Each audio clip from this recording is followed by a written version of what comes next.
Welcome to come back over YouTube channel. आप सभी का आपके अपने यूट्यूब चैनल नंबर 1 चैनल पर हार्दिक स्वागत है। जैसा कि मैंने आप सभी से वादा किया था कि मैं आप लोगों के लिए कैंटोनमेंट बोर्ड के जो पिछले साल आयोजित हुए पेपर थे वो करवाऊंगा।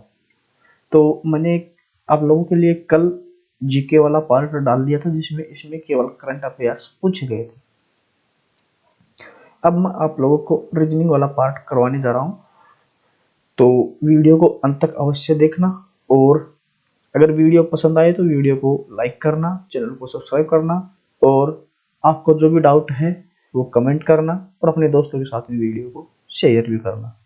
तो चलते हैं आज के पेपर की तरफ। देखिए, इसमें पहला क्वेश्चन है, ये हम लोगों को सोल्व करना है। ठीक है, तो हम पहले क्वेश्चन की तरफ चलते हैं। इसमें ये रीजनिंग वाला पार्ट है, तो हम इसमें देखते हैं कि इसमें ये दोनों सेम है, फिर ये दोनों सेम है और फिर ये दोनों सेम है। तो हम लोगों को ये चौथे पार्ट का ये खाली स्थान भरना है। दिए गए पैटर्न के अनुसार खाली कोष में कौन सा चिन्ह भरना चाहिए। ठीक है, तो ये दोनों सेम आ रहे हैं सभी के अंदर, तो हम इसमें ये जो चिन्ह है वही चिन्ह इसमें आएगा। तो ऐसा ही चिन्ह हमें सी में देखने को मिलता है, तो हमारा आंसर सी हो जाता है। ठीक है, अब हमारा जो नेक्स्ट क्वेश्चन है, क्वेश्चन नंबर 2 पर हम चलते हैं। क्वेश्चन नंबर 2 है, एक निश्चित कोड में केरला शब्द को XTCPZP लिखा जाता है। ठीक है, समान कोड का उपयोग करते हुए, समान कोड का ये उपयोग करवा रहा है और समान कोड का उपयोग करते हुए रियल शब्द को क्या लिखा जाएगा, ये पूछना चाहता है। अभी हम देखते हैं कि REAL ये चारों अक्षर हैं जो केरला शब्द के अंदर हमें देखने को मिल रहे हैं। ये चारों के चारों अक्षर हैं जो, अब हमें R कितने नंबर पर है, E कितने नंबर पर है, A कितने नंबर पर है और L कितने नंबर पर है, ये देखना है। R देखते हैं, R 3 नंबर पे है यहाँ पर। ठीक है, 3 नंबर पे R हमारे को देखने को मिल रहा है, तो 3 नंबर पे इधर क्या है, C। ठीक है, 3 नंबर पे C हमें देखने को मिल रहा है, तो C हमें B और C ऑप्शन में देखने को मिल रहा है। ठीक है, तो अब हमारा जो ऑप्शन रहने वाला है या तो B रहेगा या फिर C रहेगा, ये तो कंफर्म हो गया। अब आगे देखते हैं ई हमें यहाँ पर केरला में 2 नंबर पर देखने को मिल रहा है और 2 नंबर पर हमें यहाँ पर टी देखने को मिल रहा है। ठीक है, तो सी के बाद में टी, हमारा ऑप्शन नंबर सी इसमें राइट बैठता है, तो ऑप्शन नंबर सी ही हमारा आंसर होगा क्योंकि इसमें पी है। ठीक है, तो हमें ऑप्शन नंबर सी जो है हमारा राइट आंसर इसमें रहने वाला है।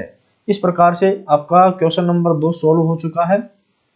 नेक्स्ट क्वेश्चन हमारा क्वेश्चन नंबर 3 है, निम्नलिखित श्रृंखला में से कौन सी संख्या आगे आएगी। ठीक है, तो ये संख्या पूछ रहा है कि भाई आगे कौन सी संख्या आएगी। 2 और 5 में हमारा अंतर देखने को मिल रहा है हमें 3 का।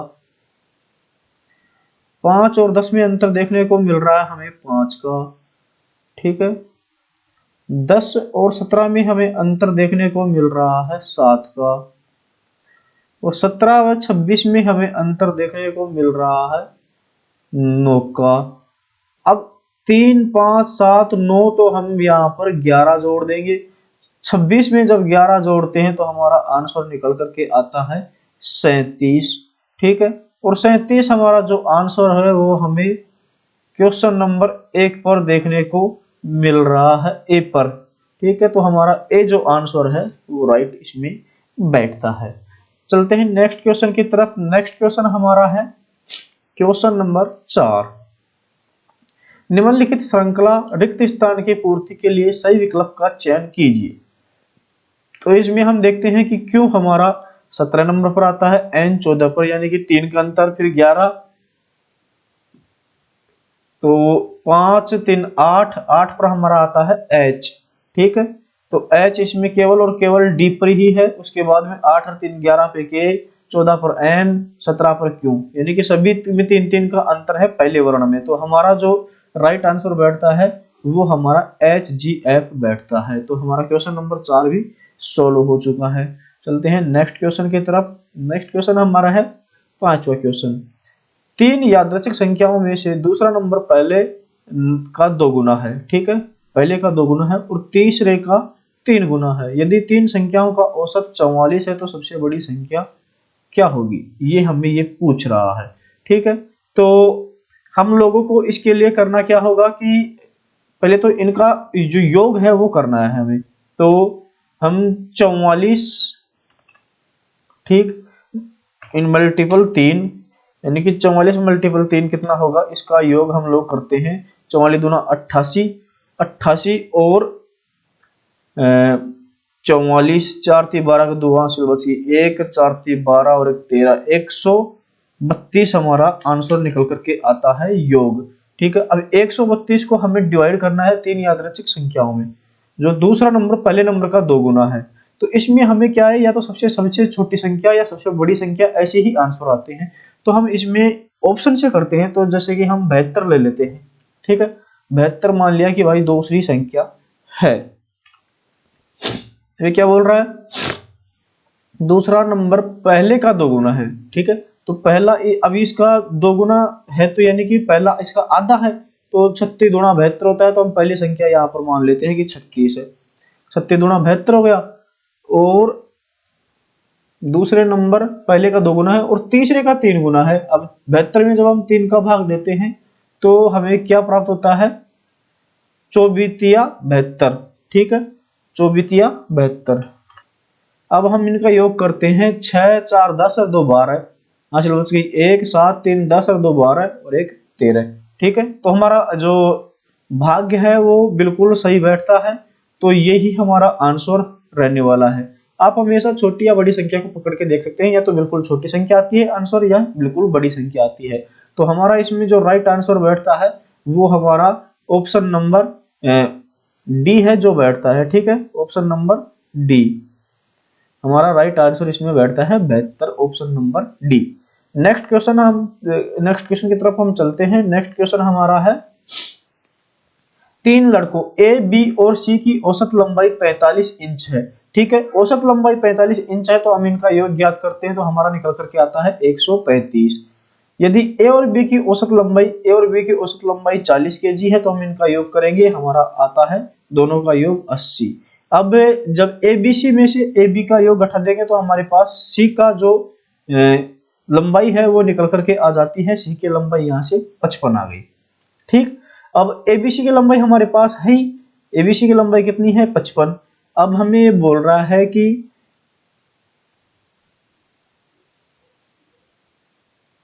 ए और बी की औसत लंबाई 40 इंच है। ठीक है, ए और बी की औसत लंबाई 40 इंच है, यह हमने ए और बी की काटी दी। और बी और सी की औसत लंबाई, ठीक है, बी और सी की औसत लंबाई 43 इंच है। ठीक है, एबीसी का हमारे पास है। अब बी और सी की औसत लंबाई 43 है, तो इसका योग करने के लिए 2 से मल्टीपल करेंगे, 86 आ गया। तो अब यहाँ पर बीसी दोनों में है, तो बीसी से बीसी कैंसिल हो जाएगा, ए हमारा बच जाएगा। ए की जो लंबाई है वो हमारे पास 49 निकल करके आ जाती है। ठीक है, अब हमारे पास ए बी आ गया, एक तो ए आ गया हमारे पास, एक हमारे पास सी आ गया। अब हमें बी ही निकालना है, तो ए और सी दोनों का हम योग करते हैं तो 104 आता है। और ए बी सी में से ए सी निकाल देंगे तो केवल हमारे पास बी सी का जो आंसर है वो केवल बी का आंसर आ जाएगा। तो ए बी सी में से ए सी का हमने माइनस कर दिया, तो हमारे पास बी का जो आंसर है वो 31 निकल करके आ गया, और 31 हमारा ऑप्शन नंबर बी में है। ठीक है, इस प्रकार से हमारा 6 नंबर क्वेश्चन सोल्व होता है। चलते हैं 7 नंबर क्वेश्चन की तरफ। नेक्स्ट क्वेश्चन की तरफ, यहाँ एक कृत्रिम भाषा में अनुवादित कुछ शब्द दिए गए। देखिए दोस्तों, मुझे है ना इसका जो ऑप्शन है वो तो ऑप्शन नंबर ए इसका आंसर की भी दे रखा है। सॉरी आंसर की में इसका आंसर ऑप्शन नंबर ए दे रखा है, लेकिन मुझे यह समझ में नहीं आया। आप लोग इसको समझ में आए तो आप लोग बता सकते हैं कि कैसे हुआ, कमेंट बॉक्स में कमेंट करके। और आप लोगों को व्हाट्सएप ग्रुप पे जुड़ जाना है, उस वहां पर मैं आप लोगों को न्यूज अपडेट्स देता रहता हूं। और ये क्वेश्चन सोल्व करके मुझे व्हाट्सएप पे सेंड कर देना कि कैसे हुआ, क्योंकि मैं वहां पर व्हाट्सएप ग्रुप का एडमिन हूं। व्हाट्सएप ग्रुप से सभी को जुड़ना है, लिंक नीचे डिस्क्रिप्शन बॉक्स में दिया हुआ है, और चैनल को भी जरूर सब्सक्राइब कर लेना। नेक्स्ट क्वेश्चन हमारा क्वेश्चन नंबर 8 हमें देखने को मिलता है। क्वेश्चन नंबर 8 हम लोगों का है, दिलीप की आयु 8 वर्ष पूर्व अपने पुत्र की आयु की 4 गुनी थी। ठीक है,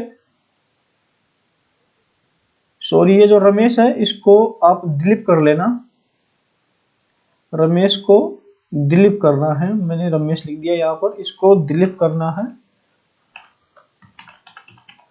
ठीक है, दिलीप की आयु 8 वर्ष पूर्व, ठीक है, अपने पुत्र की आयु की 4 गुनी थी। ठीक है, तो देखिए 8 वर्ष पूर्व मैंने लिख दिया है कि बिफोर 8 इयर्स अगो दिलीप की जो आयु है अपने पुत्र की आयु से, पुत्र की x है तो दिलीप की हो गई 4x। अब हम प्रेजेंट की निकालेंगे तो प्रेजेंट में +8 हो जाएगा, क्योंकि ये पहले 8 वर्ष पहले की है, तो 4x + 8 दिलीप की, तो सन की भी x + 8 प्रेजेंट की हो जाएगी। अब ये बोल रहा है 8 वर्ष बाद, तो हम 8 वर्ष बाद करेंगे, तो 8 वर्ष इसमें और जोड़ेंगे प्रेजेंट से, तो ये हो जाएगा 4x + 16, और ये तो दिलीप की और सन की x + 16। ठीक है, ये क्योंकि जो 8 वर्ष पहले की है उसमें ही जोड़ा जाएगा। अब हमारे पास ये आगे बोल रहा है कि जब 16 वर्ष बाद हो जाते हैं, 8 वर्ष बाद दिलीप की आयु अपने पुत्र की आयु की दुगनी हो जाती है, तो दिलीप की आयु है जो 4x + 16 यानी दुगनी हो गई, तो इसके सामने हमने 2 लिख दिया उसके पुत्र की आयु की। ठीक है, तो पुत्र की आयु x + 16 है, इसके सामने 1। अब हम इनको तिरछा गुना कर देंगे। ठीक है, जैसे x + 16 को 2 से, 4x + 16 को 1 से, तो हमारे पास निकल करके आता है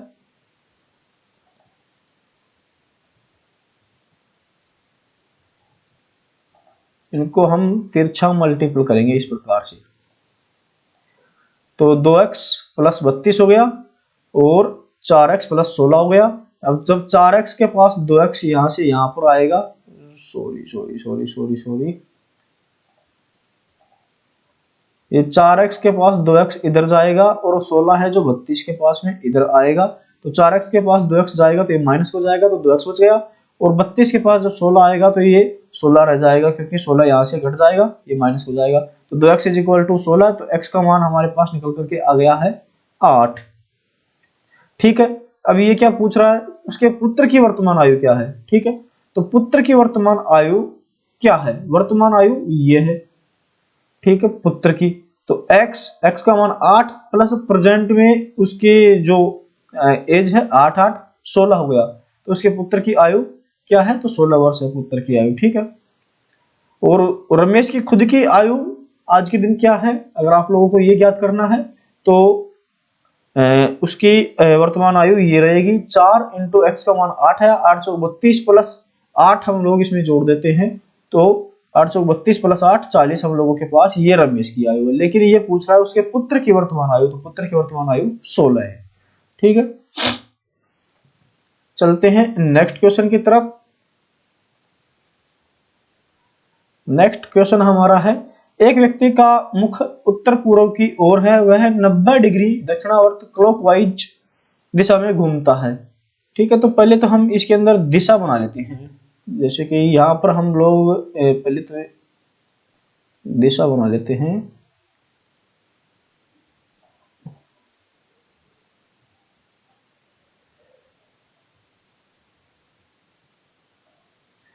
ये हमारा हो गया उत्तर, यहाँ पर लिख लेते हैं जिससे कि दिखे साफ साफ क्वेश्चन हमें। ये हो गया दक्षिण, ये हो गया हमारा पूर्व, और ये हो गया हमारा पश्चिम। एक व्यक्ति का मुख है जो उत्तर पूर्व की ओर है, उत्तर पूर्व हमारा ये है, यहाँ पर इसका मुख है, फिर 90 डिग्री है दक्षिणावर्त क्लॉकवाइज, क्लॉकवाइज इधर हो गया, दक्षिणावर्त इधर ही है, 90 डिग्री इधर घूमता है, फिर 180 डिग्री वामावर्त घूमता है, यानी कि एंटी क्लॉकवाइज, तो 180 जस्ट सामने हो जाएगा। फिर उसी दिशा में 90 डिग्री और घूमता है, तो ये 90 डिग्री और घूमा तो यहाँ आ जाएगा, तो इसका आंसर पश्चिम दक्षिण होना चाहिए मेरे हिसाब से, पश्चिम दक्षिण।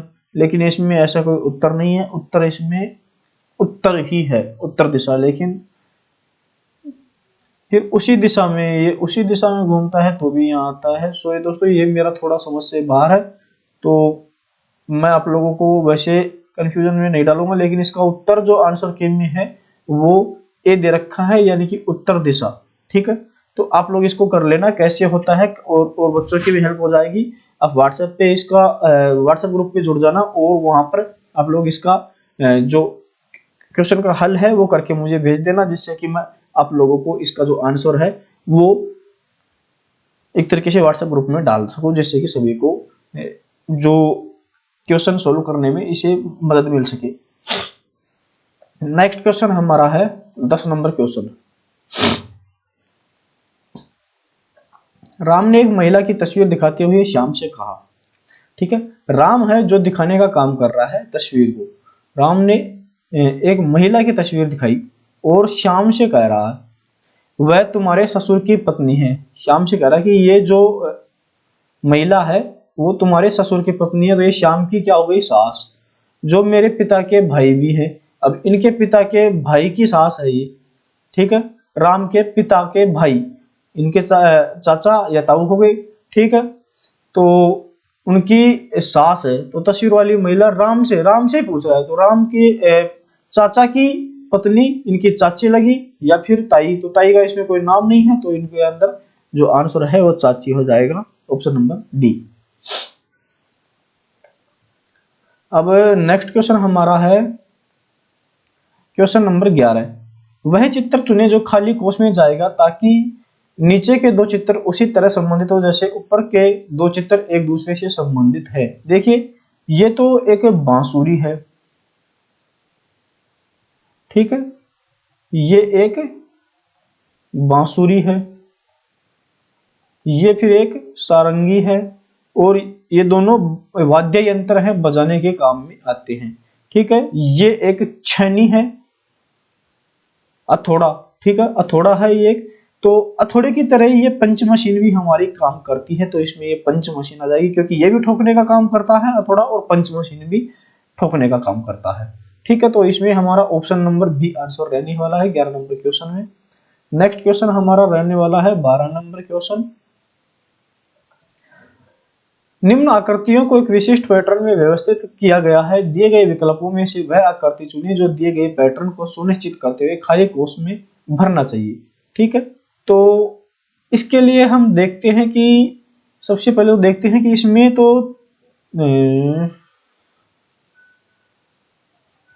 इसमें टोटल 3 रेखाएं हैं, इसमें 4 रेखाएं हैं, इसमें 5 रेखाएं हैं, तो इसमें हमारे पास 6 रेखाएं आनी चाहिए। देखिए एक रेखा, 2 3, 1 2 3 4, या कोने गिन सकते हैं कि इसमें 3 कोने, इसमें 4 कोने, इसमें 5 कोने हैं, तो इसमें 6 कोने आनी चाहिए। तो 6 कोने हमारे पास ऑप्शन नंबर सी में है, तो ऑप्शन नंबर सी हमारा इसमें राइट बैठता है। नेक्स्ट क्वेश्चन हमारा 13 नंबर क्वेश्चन है। निम्नलिखित 4 शब्दों में से कौन सा शब्द 3 शब्दों से संबंधित नहीं है। देखिए इसमें बोल रहा है कि 3 शब्द सेम है, बाकी एक शब्द अलग है, तो अब इसमें कौन सा आंसर है ये हमें बताना है। देखिए सेंटीमीटर लंबाई को नापने में काम आता है, ठीक है, उसी प्रकार से सेंटीमीटर लंबाई को नापने में काम आ गया, मिलीमीटर भी लंबाई नापने में काम आता है। एकड़ जो है मात्रा नापता है जमीन की, भाई कितनी जमीन है ये मात्रा बताता है। गज भी दूरी को, मिलीमीटर भी दूरी को, सेंटीमीटर भी दूरी को मापता है। लेकिन एकड़ जो है हमारा, ये हमें एकड़ जो हमारा है ये हमें मात्रा बताता है कि इतनी संख्या है, इतनी बीघा जमीन है उसकी। एकड़ जैसे 20 एकड़ में 1 बीघा होती है, ठीक है, तो ये एक अलग चीज है, बाकी तीनों दूरी को इंगित करते हैं। नेक्स्ट क्वेश्चन हमारा 14 नंबर क्वेश्चन है। 14 नंबर क्वेश्चन पे हम चलते हैं। देखिए वास्तुकार है जो डिजाइन देते हैं, उसी प्रकार से किताब लाइब्रेरी में मिलती है, लेकिन इसका लाइब्रेरी से यानी कि जैसे जिस प्रकार से ये संबंध है कि वास्तुकार डिजाइन बनाता है, उसी प्रकार से किसी व्यक्ति से संबंध होना चाहिए, तो इसमें व्यक्ति का कोई मतलब नहीं है। उपदेश पादरी देते हैं, ये बिल्कुल राइट बैठता है यहाँ पर, तो हमारा ऑप्शन नंबर बी इसमें आंसर हो रहने वाला है कि जिस प्रकार से वास्तुकार डिजाइन देता है उसी प्रकार से पादरी है जो उपदेश देते हैं, ठीक है। तो ऑप्शन नंबर बी हमारा 14 नंबर क्वेश्चन का होता है। नेक्स्ट हमारा है 15 नंबर क्वेश्चन। तस्वीरें एक कहानी बता सकती हैं, तथ्य हैं, और फिर हमें इनसे एक तरीके से ज्ञात करना है कि कौन सा हमारा कथन सही है, ठीक है, तथ्यों से ज्ञात करना है कि कथन कौन सा सही है। तस्वीरें एक कहानी बता सकती हैं, और सभी कहानियों की किताबों में चित्र होते हैं, कुछ कहानियों की किताबों में शब्द होते हैं, ये बोला गया है। अब नीचे तीनों कथन तथ्य हैं, तो निम्नलिखित में से कौन सा कथन भी एक तथ्य होना चाहिए। चित्र किसी कहानी को शब्दों से बेहतर बना सकते हैं, इसमें ऐसा कुछ नहीं बोला गया, तो ये हमारे लिए एक तरीके से रॉन्ग हो चुका है।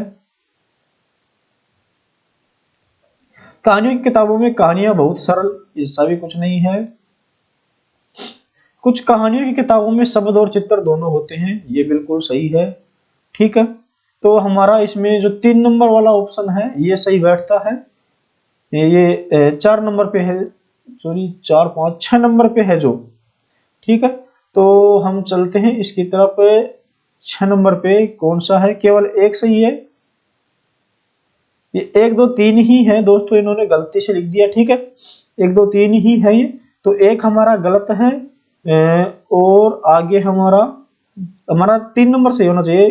केवल दो भी गलत है, केवल 3 इसमें हमारा सही है। ऑप्शन नंबर सी हम लोगों का यहाँ पर सही रहने वाला है, तो ऑप्शन नंबर सी हम लोगों का सही रहने वाला है। नेक्स्ट क्वेश्चन हमारा, निम्नलिखित के आधार पर अगले 5 प्रश्नों के उत्तर दीजिए।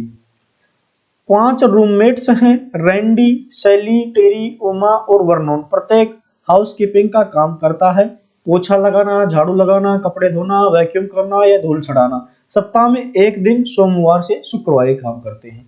ठीक है, तो इनको आप लोगों को लाइन वाइज लगाना है, कौन सा क्या काम करता है और किस बार को करता है। जब आप लोग ये पूरी लिस्ट, ये चार्ट बना लोगे जैसे जैसे कि मैंने बनाई है, तो आप लोग इन सभी के काम देख सकते हैं। ये सारे लिस्ट बनकर के तैयार हो जाएगी, तो इसमें से आप लोग ये आंसर दे देना।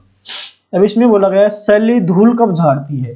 ठीक है, तो हम सैली के पास जाते हैं, इसका वर्क देखते हैं, धूल झाड़ना, तो ये मंगलवार को झाड़ती है, तो इसमें ऑप्शन नंबर ए हमारा राइट बैठता है। ठीक है, इसी प्रकार से है 17 नंबर क्वेश्चन, टेरी बुधवार को कौन सा काम करता है। टेरी है जो बुधवार को काम करता है और ये झाड़ू लगाने का काम करता है। ठीक है, तो 16 और 17 नंबर क्वेश्चन हमारे हो गए।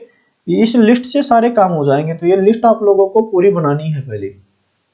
वैक्यूमिंग किस दिन की जाती है, तो वैक्यूमिंग किस दिन की जा रही है, सोमवार को ही की जा रही है। ठीक है, वैक्यूमिंग सोमवार को की जा रही है, और 18 नंबर में सोमवार है ए पर, तो हमारा राइट आंसर बैठता है, जो है हमारा राइट आंसर जो है वो हमारा है ए नंबर। ठीक है, राइट आंसर हमारा है ए नंबर, तो ए पे है सोमवार। ठीक, इसी प्रकार से वर्नोन क्या कार्य करता है। अब हम वर्नोन के पास चलते हैं कि भाई वर्नोन भाई क्या काम कर रहा है, ये कपड़े धोने का काम करता है। ठीक है, तो 18 19 नंबर पे कपड़े धोने का काम, ये डी ऑप्शन हमारा ठीक बैठता है। उमा किस दिन अपना कार्य करती है, तो हम उमा के पास चलते हैं। उमा पोछा लगाने का काम करती है और बृहस्पतिवार को करती है, तो हम इसमें बृहस्पतिवार देखते हैं, और हमें उमा किस दिन अपना कार्य करती है, तो हमें गुरुवार मिल गया, और ये गुरुवार ही इसका आंसर हो गया। इस प्रकार से हमारे 20 के 20 क्वेश्चन सोल्व हो गए। वीडियो पसंद आया तो प्लीज वीडियो को लाइक करें और चैनल को भी जरूर से जरूर सब्सक्राइब करें। बेल आइकन के निशान को जरूर प्रेस करें, जिससे कि आपको टाइम टू टाइम अपडेट्स मिलती रहे। मिलते हैं किसी नेक्स्ट वीडियो में।